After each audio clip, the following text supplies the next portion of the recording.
Example कौन सा है? क्या गिवन है? ए दे रखा है 804 इक्वेशन ऐसे 2a + 3x = 5b। ठीक है, 3x इक्वल हो जाएगा 5b - 2, तो x इक्वल क्या जाएगा 1/3 5b - 2। इसमें आपको 5b निकालना पड़ेगा और एक 2। ये कितना गिवन है? ए दे रखा है 804 - 2 804 4 तो नीचे आएगा 804 804 ऐसा 0 की जगह पर ऐसा है 2 तीन बोलो ना, 3 कॉलम है 2 रो है। 3 कॉलम 80 आगे 4 -2 3 और 6 और b दे रखा है 2 -2 4 2 -5 बराबर पर सबसे बताएगा आपको कितना 28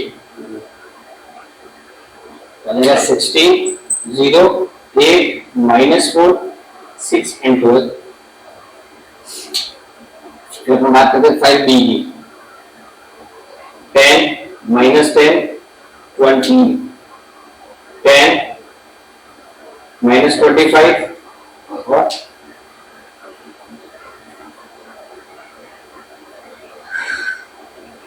और इसमें देखो 5b - 2a, तो 5b का आपका हो गया 10 -10 20 10 -25 हो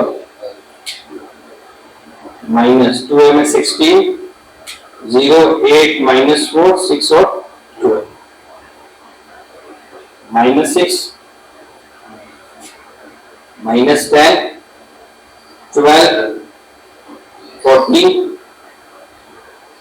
31 माइनस का और माइनस का 7। तो आपको क्या चाहिए x = 1/3 5b - 2 एक 1/3 कर लेते हैं अपन, तो कितना जाएगा -6 -10 12 14 -31 और -7। चेक आंसर क्योंकि अगर मैच करना चाहते हैं -2 आ जाएगा -10/3 आ जाएगा 4 आ जाएगा -14/3 आ जाएगा -31/3 आ जाएगा -7/3 आ